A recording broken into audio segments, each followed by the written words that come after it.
team, c'est Lucas Mikado, j'espère que vous êtes en forme. On se retrouve pour un nouvel épisode des Zones du Jour. Bonjour, ça fait un petit moment qu'on n'a pas fait ce format. Écoutez, on est lundi 8 mai, je sais, c'est férié, mais je me suis levé de bonne heure pour vous préparer tout ça. Je viens de vous poster d'ailleurs la watchlist avec les plans de trading et les graphiques illustrés dans le groupe Trading Algorithmique VIP de la Paria. Donc vous avez dû normalement le recevoir et on va illustrer tout ça avec cette vidéo. D'abord, petit contexte éco, on commence toujours par ça. C'est important d'avoir un petit peu une vision globale sur les marchés, même s'il n'y a pas besoin d'être non plus un analyste chevronné des data économiques, mais c'est quand même important d'avoir un discours, d'avoir une vision voilà, sur les marchés, qu'est-ce qui se passe au niveau fondamental. Alors, du côté du contexte éco, je vous mets toujours un petit contexte éco avant chaque watchlist.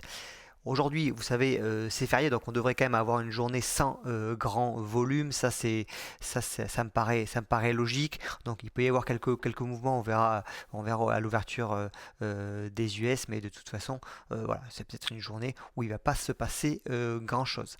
Alors, vous avez vu la semaine dernière, c'était extrêmement chargé. Maintenant, qu'est-ce qui va se passer? C'est tout simplement que les investisseurs, une fois que les investisseurs ont attendu les grandes échéances de la semaine dernière, et maintenant, ils vont se tourner dès à présent vers les chiffres de l'inflation en Allemagne et en zone euro aux États-Unis pour voir est-ce que ce chiffre-là il continue à se maintenir à des niveaux relativement élevés. Donc voilà, est-ce que ça va faire bouger les politiques monétaires des banques ou est-ce qu'il est vraiment en train de se détendre, de se désamorcer?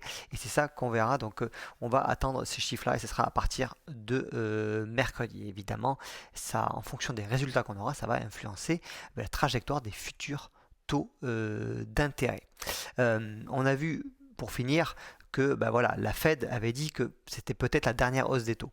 Évidemment, c'est à prendre avec des pincettes, puisque on n'est pas à l'abri voilà, d'un regain d'inflation sur les énergies, etc. Donc il faut faire attention par rapport à ça, et c'est vrai que les marchés sont extrêmement concentrés là-dessus. Voilà, trêve de bavardage, maintenant place au graphique, place à Horizon et MT4, c'est parti. On va commencer du côté de l'euro GPP en daily, donc on va faire toujours pareil, ce qu'on fait tous les matins, et on va pouvoir tracer nos zones. Et non, on va pas tracer nos zones, on va simplement dire à Horizon, trouve-moi les zones, et hop, c'est magique. Les zones de convergence s'affichent automatiquement sur votre graphique. Ça, vous commencez à savoir comment ça fonctionne. Donc on voit l'euro GBP. Donc l'euro GBP, c'est quand même une paire qui est finalement qui évolue un petit peu de façon différente. Elle évolue énormément en range. Donc c'est des paires, ça me gêne pas trop de prendre voilà, des revers sur des grosses zones. Et là, c'est un peu en train c'est ce qui est en train de se passer d'ailleurs. Vous voyez qu'ici, vous avez une double zone, la zone daily, mais la zone weekly surtout, qui a été cassée. Donc on peut dire qu'on a eu une prise de liquidité ici parce qu'on a eu un plus bas par rapport aux trois touchettes qu'on a eu juste avant. Donc ça c'est bon signe et suivi d'une bougie impulsive daily. Donc on est sur un bas de range ici. On a en gros le haut de range à ce niveau-là. Donc qu'est-ce qu'on va faire? On va plutôt chercher des achats. D'accord? Donc là, effectivement, quand on arrive ce matin sur les écrans, on est déjà un petit peu haut. Nous, ça ne nous intéresse pas évidemment de rentrer à ces niveaux-là. Donc on va tout simplement tranquillement attendre un retracement sur ces niveaux-là. L'idée c'est de mettre un sell ici, ok, pour pouvoir avoir un meilleur prix d'entrée. Donc je me suis mis des alertes. On surveille aussi du côté de Ariascan ce que ça va donner. Et voilà tranquillement. Mais en tout cas, je suis plutôt acheteur sur l'euro GPP. On voit que tout simplement avec cette réaction d'Ali, on voit que les acheteurs voilà, sont sur ces niveaux-là et qu'il va falloir surveiller de près. Ça, c'est pour l'euro GPP.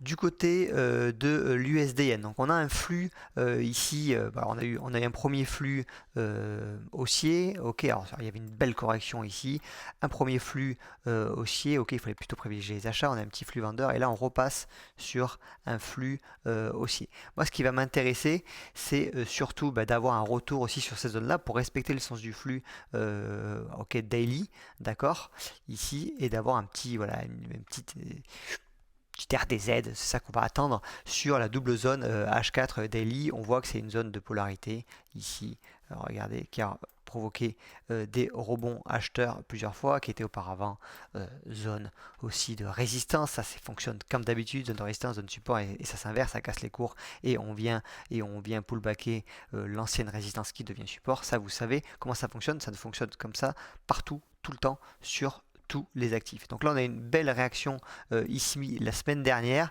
J'ai pas pu prendre le train en marche. Je voulais voilà, un petit RDZ un petit peu plus proche. Mais là, ce qu'on va attendre, alors effectivement, on est encore loin. Est-ce que ça va revenir ou pas? En tout cas, c'est mon plan. Là, voilà, ça me paraît un petit peu cavalier de recommencer à acheter ici. Donc on va attendre tout simplement que ça revienne ici dans cette zone-là. Est-ce que ça reviendra? Est-ce que ça reviendra en bas? Ça, on s'en fout finalement.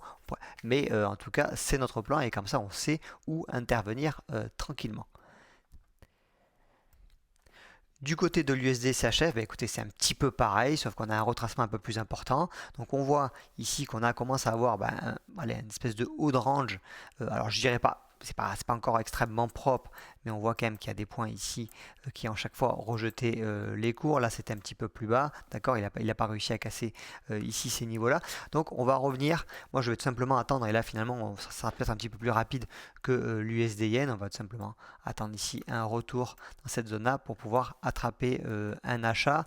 Au niveau du flux, voilà, on est plutôt sur un flux effectivement vendeur, mais on arrive quand même sur des gros niveaux, on le voit ici. Donc voilà, ça va être aussi intéressant à regarder. Ok, et on rentrera de toute façon que sur des signaux qui sont propres. On voit ici que voilà, ce sont des zones ici qui vont être évidemment regardées par le marché.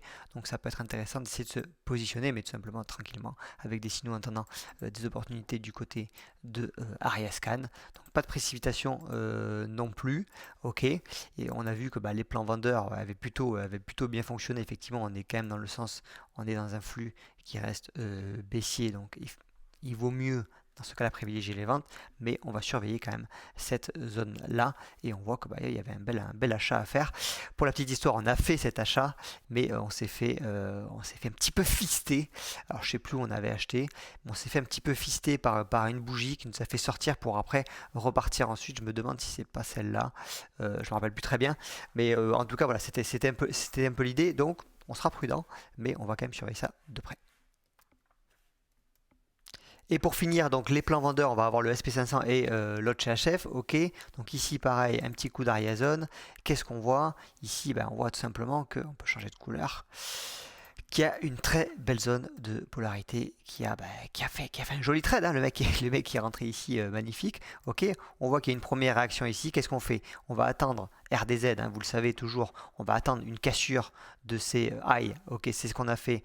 On a eu le petit excès et on va attendre un signal. Alors là, il peut y avoir deux choses. Donc on a une zone, on voit qui a été travaillée, donc ça c'est clair, il y a du monde ici, ok, ça on est d'accord là-dessus. Par contre, on va être un petit peu plus prudent, où finalement il va y avoir deux approches. Il va y avoir l'approche où on va tout simplement attendre peut-être voilà, un signal de Ariascan, alors ça peut être un alligator, ça peut être un bébé reverse, ici dans cette zone-là, alors peut-être sur du M30 ou M15, ok, donc ça c'est une option. On peut aussi attendre un bébé reverse. On va voir ce qu'il peut nous donner, mais là ça manque un petit peu de volatilité. De toute façon, on est férié, donc voilà, c'est peut-être pas là où on va avoir les bougies les plus impulsives. Mais on peut aussi attendre autre chose avec un limit order. C'est ce que je voudrais voilà, commencer à le mettre en place de façon, je vais juste enlever ces moyennes mobiles, ok, de façon un petit peu plus régulière. On peut tout simplement attendre que ça casse ici ce niveau-là et prendre un pullback après ensuite, ok. Donc ça, c'est plutôt ce que je vais privilégier, puisque quand même, on reste, voilà, on a quand même un flux, ça on peut pas l'ignorer, on a quand même un flux qui est extrêmement acheteur. Donc voilà, est-ce qu'on on va essayer de trouver le point haut sur cette trend?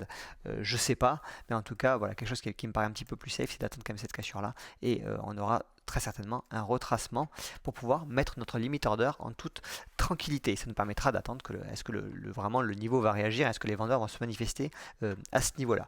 Pour finir, au niveau du SP500, SP500 pareil, bon effectivement flux acheteur.